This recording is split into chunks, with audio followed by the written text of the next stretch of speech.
Hello and welcome to episode 56 of the She.Must.Knit podcast. My name is Erin and thank you so much for spending some of your time with me today. I hope you guys had a great week. We had a really nice week. Last episode I mentioned that we were coming up on Easter weekend, and so we had a lovely Easter. We were at my mom's on Friday, we dyed some eggs, and then we were back there on Sunday for Easter dinner with just the immediate family. And then this week has been another productive week. I have my show coming up. I have the Toronto Knitters Frolic tomorrow on Saturday. So I was able to get all my work done. I got all my yarn dyed, and it's been a pretty easygoing week, which has been lovely. It is not always like that. And then weather update, it's been a typical spring week, so we had some really nice sunny days, and then today is just such a poopy day. It is raining, it is gray, it is miserable. I had to go out and get some stuff, some last minute stuff for setting up today, and it is just, yeah, it's just an icky day, but that's all right. We are here. We are going to talk about some knitting, and yeah, so what do I have for you today? I have a finished project. I have progress on 2 projects that I have been working on. I have an upcoming project that I will be casting on soon. And then this week is a chat week. And last episode, that was a chat week, episode 54. I was talking about my little shelf of happiness behind me and where all the little bits and pieces came from, you know, which ones I made, which ones were given to me, what they mean in my life. And Donna, hi Donna, you asked about my stitch marker organization, because I had mentioned that that little box there with my old cat on it used to have my stitch markers in it, but then I've since done something else with them, and you asked how I organized those. So I thought for this chat week, I was going to talk about how I organize my stitch markers, and then also how I organize my needles. So my needle tips for my interchangeable needle sets, and then all my other little bits and pieces for my needles. So we will be talking about that at the end. So let's get started. I am going to have a quick sip of my coffee. I've got flavored coffee again. This one is birthday cake. I still haven't been able to place an order with Bones Coffee. I am waiting till after the frolic for that. But when I was visiting my mom over Easter weekend, and I think the weekend before, it might have been the weekend before because things would have been closed last week, she has a little shop near her called Beanwise. I believe it is a chain, but they have all kinds of coffee and tea and beverage kind of accessories and stuff. So I picked up 2 bags, one flavored birthday cake, and then one just kind of general flavor, or not flavored, but you know, just a general roast. And hopefully that will get me through until I can do a Bones Coffee order. But yeah, this birthday cake flavor is quite enjoyable. So that is what I'm drinking today. And we are going to get started, I think, right away with my finished object. So honestly, I wasn't expecting to have this done for this week. Last week I mentioned how I was going to work on this project when I could, and then after the frolic and that the craziness was over, I would just try and plow through them and finish them by the end of the month. And I am talking about my April DVD challenge socks. So these are my socks for April. This is the Freud's Dream colorway, and I think last week I had the first sock done, and then I had a little start to the cuff on the second sock. But because I had a lot of family time, when we go to my mom's, I bring my knitting, I was able to get most of the second sock done over Easter weekend. So that was fabulous, because now I don't have to worry about them.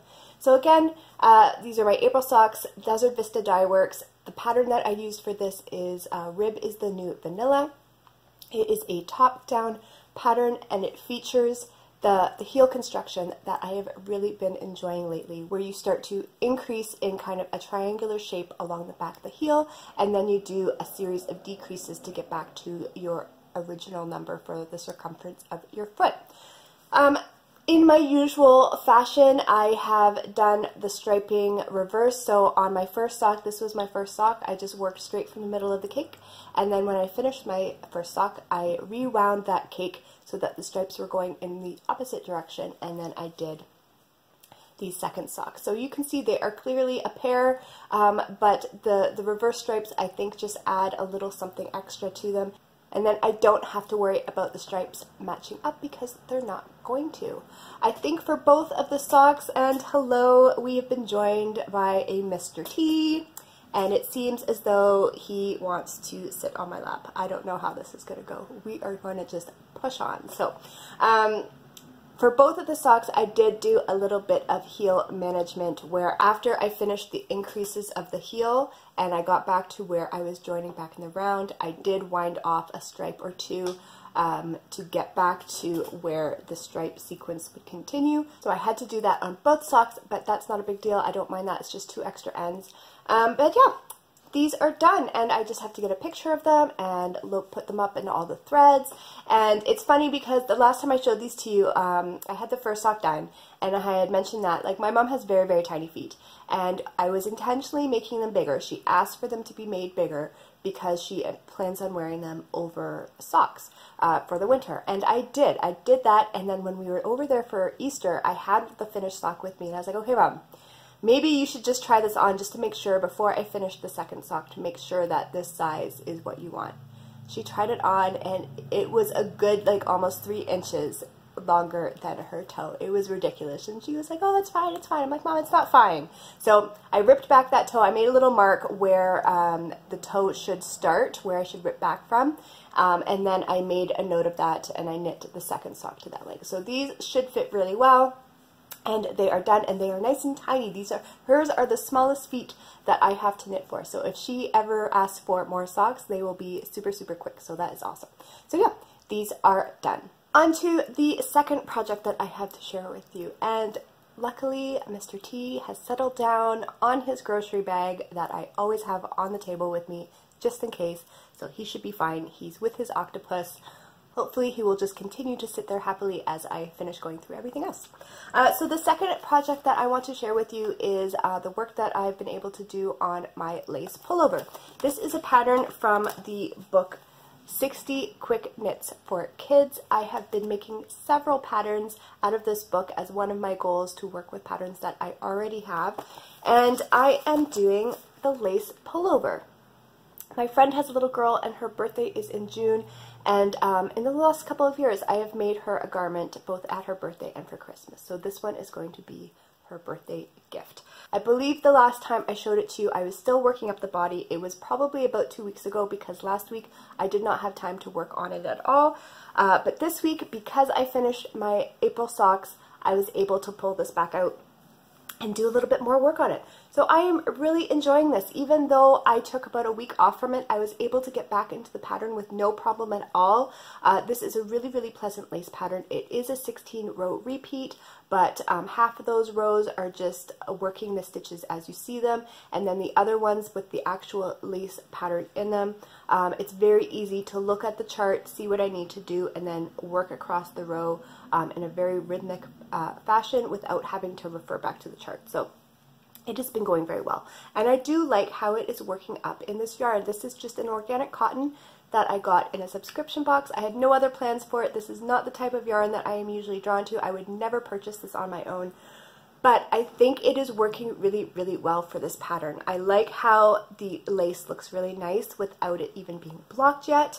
And I am almost, I thought I was going to finish the back for today, but I had a whole bunch of stuff to do yesterday. I didn't get a chance. But I am at the part where I've passed where I cast off for some of the armhole shaping, and I think I just have maybe another inch or two before I start the shoulder and the neck shaping. And with pieces like this that are more boxy, usually once you get to the shoulder shaping and the neck shaping, there's like 4 rows that takes up. So I am very close to finishing this back piece. My goal is still to finish it by the end of the month, and because my April socks are done, once the frolic is over, I should be able to just, work on this steadily and really try and get it done.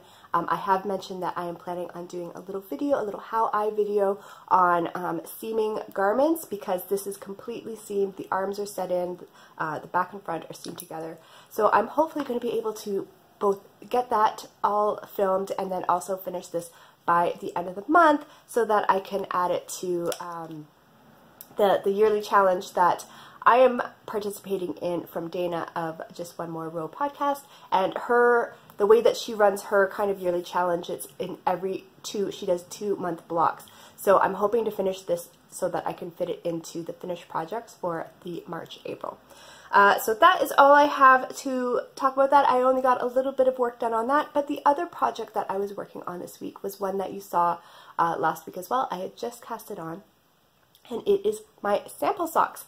And I am making these because for my shows this year, I am really going to be focusing on my sock sets, specifically my deluxe sock sets that come with a 50-gram speckle skein and then 2 kind of tonal mini skeins. And I really wanted to have a sample done up so people could see how this looks, and then also the size of the socks that you can get out of 90 grams, because it isn't a full 100 grams like people are used to working with.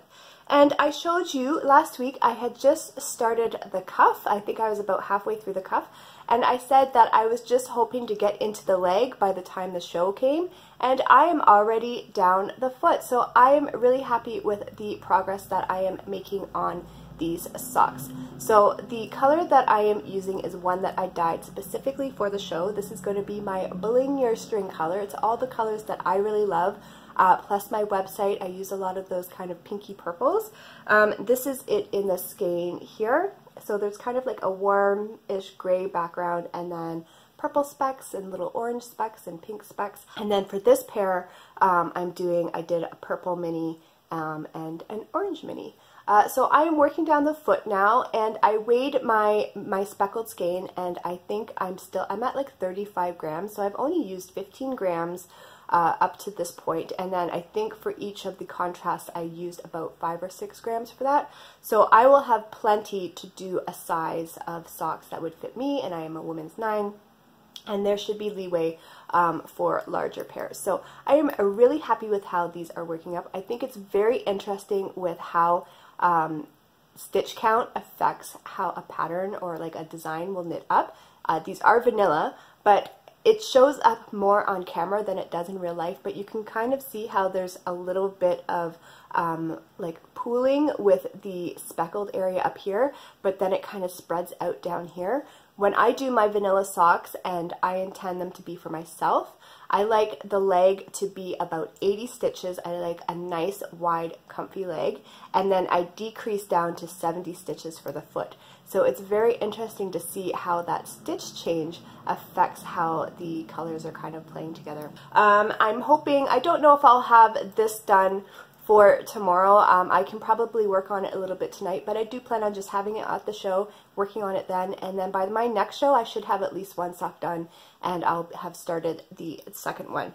Now I did want to mention, because I've decided to do this as kind of like the Bling Your String sock set, I've put up a listing on the website so that this can be a pre-ordered set, a dyed-to-order set. So this is one of the ones that will be at the Frolic tomorrow, and so you can kind of see what they look like. And because my deluxe sets come with a little clay stitch marker that I make, I did my little sheepy guy. So my little logo sheep, I made him into a clay stitch marker. I think it looks really, really cute.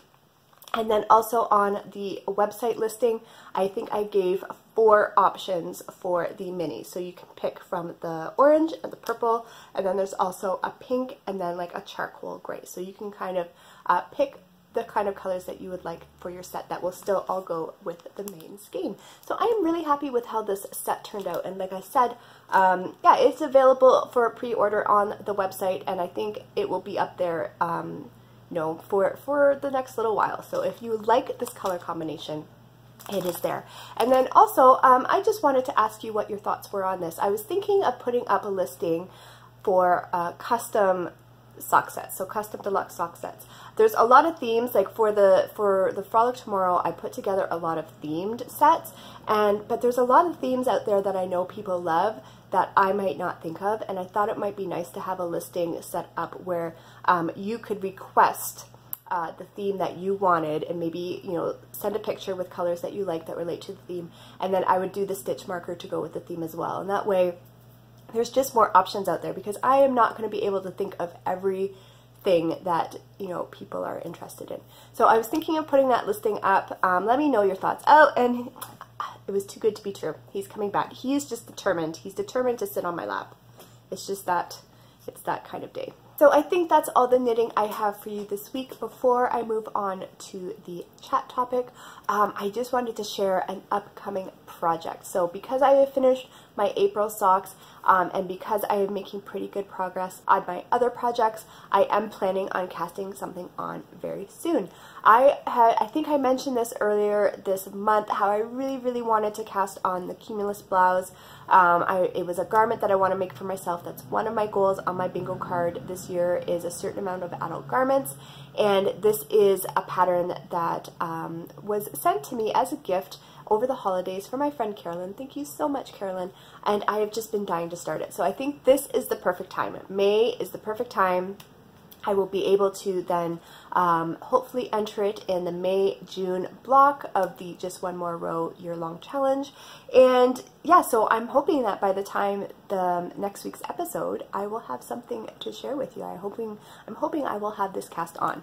So again, it is the Cumulus blouse that I want to cast on. I have showed you this before, and then I'm hoping to start it with this yarn that I received from my dad as a gift when he went to visit. He lived in China for a year, and he brought this back for me.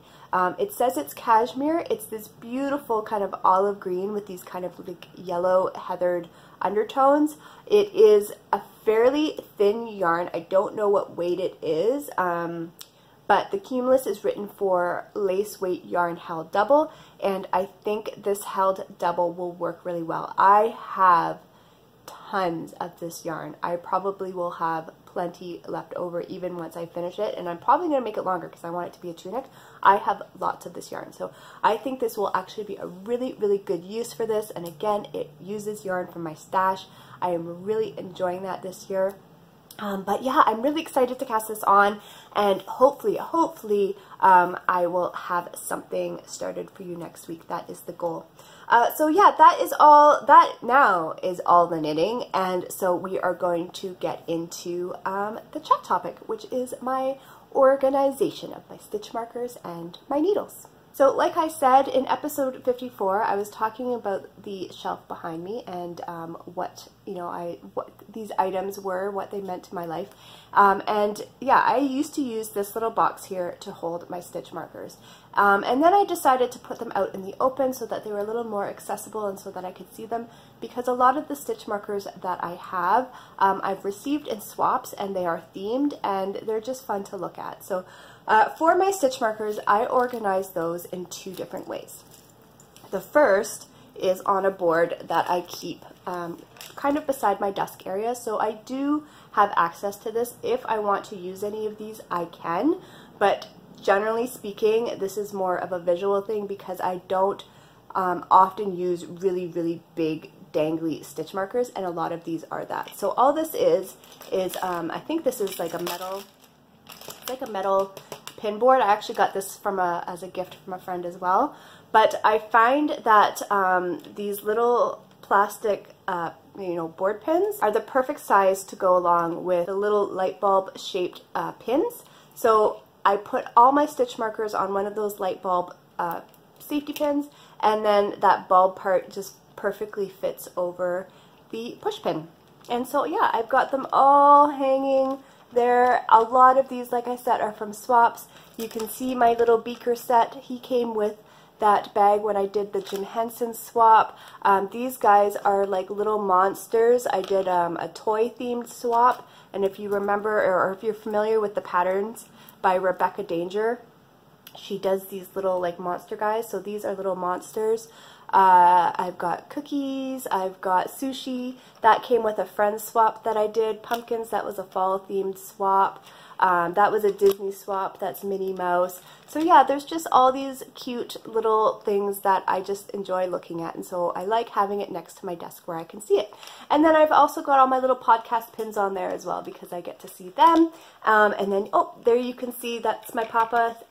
That was a drawing that was done of him. If you remember in that episode I was talking about my shelf, I talked about the monkey and his bow tie and how the bow tie belonged to my grandpa because he wore bow ties, and there you can see him in his bow tie.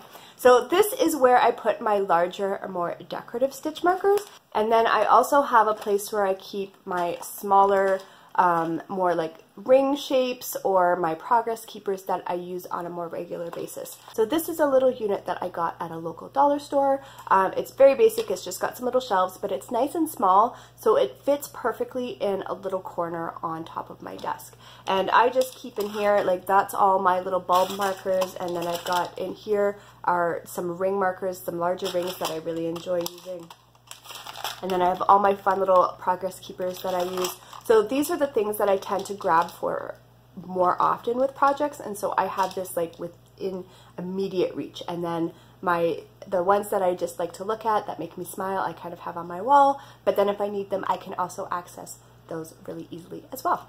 The final thing I'm going to talk about is my needle organization, and there was a long period of time where my needles were not organized at all. I basically had this one big bin and they were just all a jumble in there, and when I was finished using some needles I would just throw them back in there. Sometimes they didn't even make it back in there, they were just all over the place.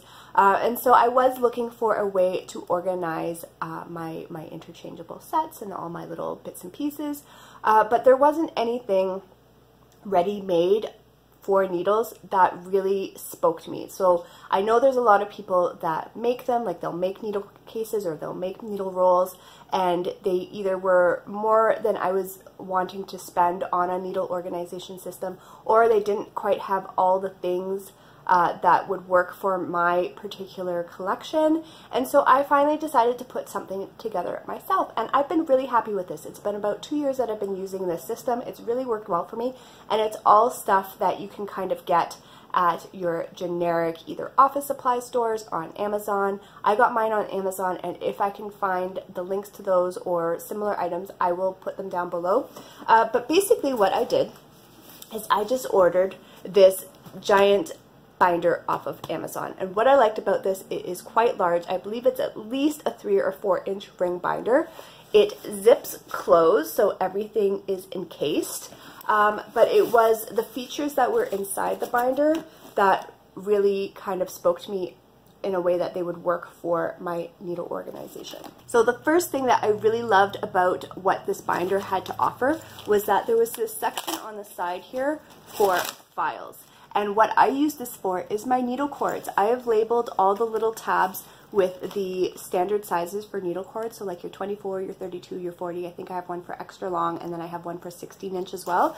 And so that's where I put all my little cords, and it has a little Velcro closure there, so it kind of keeps it nice and tight. And that way I just know where my cords are, and if I know I need, say, a 24 inch for my project, I know exactly where to look, and when I'm putting things away, I know exactly where they go. It also came with this little pocket here, and this is where I keep all my little bits, so like my cord connectors, my cord ends, the thing that I use for if I'm taking a garment off the needles so that I can try it on, that's in here. Just the little keys that you need, so all the little bits and pieces that kind of go with your interchangeable sets or that I use with my needles go in this nice zippered pocket, but I can still see what's in there because it's like a mesh. For my actual needle tips, what I did was I bought a bunch of pencil cases with clear windows that were made to go into a 3-ring binder. These were also something I found on Amazon. They were fairly inexpensive, and then I made my own inserts. If you have basic sewing skills, something like this would be very simple. I just made kind of like a rectangular piece. I used all scraps. I put a little piece across the bottom. This is upside down, which is why it looks so funny, but this is the bottom here. And then I sewed little columns for the needles to slip into, and then a piece of elastic to kind of keep them in the little slots. If you don't have basic sewing skills, I think you could easily just get like a piece of thicker like felt, something that's not going to fall apart when you cut it, and then just make little holes for the needles to kind of slip through, and that should, I imagine that would keep them fairly secure. So you don't have to sew anything. I think you could easily make something with just some like felt fabric. So I bought enough of these for all my different types. So this is for my small Haya tips, and then I have my Zing tips. I have my Haya and Knit Picks large tips. I have my Zing fixed circulars. These are all sock size needles in fixed circulars. And then these are my Knit Picks or Knit Pro Royales. yeah, these are all my Royales. I only have a couple of pairs of those, but those are fixed as well. And then these are just kind of my miscellaneous, so my other brands of fixed circulars that I have that do not fit into any of the other categories. At the back here, there's like another little pocket, which I really like. I keep my larger kind of miscellaneous items. I've got a needle gauge thing here so that if there's tips that don't have the size on it, I can easily measure them. I have my wrist tension thing here, my little wrist glove. If you ever suffer from your wrists or hands getting sore from knitting, I have found this to be a lifesaver. As soon as I put this on, I have no issues, and then I can continue on. I got mine, I think I got mine from Mary Maxim, but I believe I've seen them at Michael's and stuff like that as well. And then yeah, I just have some other little bits and pieces here. So I have found that to work really, really well for my needles and all the accessories. It's small enough that I can kind of tuck it away, but it also has all the different components that I need to keep things organized. So I don't always put things back right away, but I do try and at least every 2 weeks or so go through, there's a little area on my desk that I kind of just stash things when I'm done with them. I'll go through that and I'll put things back. But it's been working really, really well for me. I can just kind of set it, it's under, I usually put it underneath my shelf there. It's not in the way, it's easy to grab when I have a new project and I know what I'm looking for.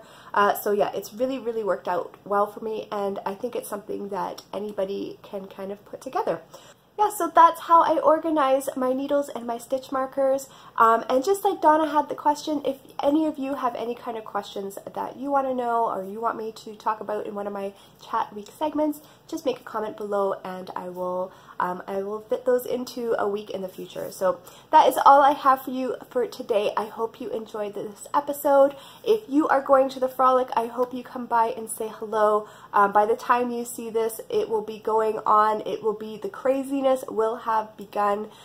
So yeah, if you come by, I'm so glad that you did, and I can't wait to meet you. I hope you have a fabulous weekend with lots of crafting, and I will talk to you soon. Bye.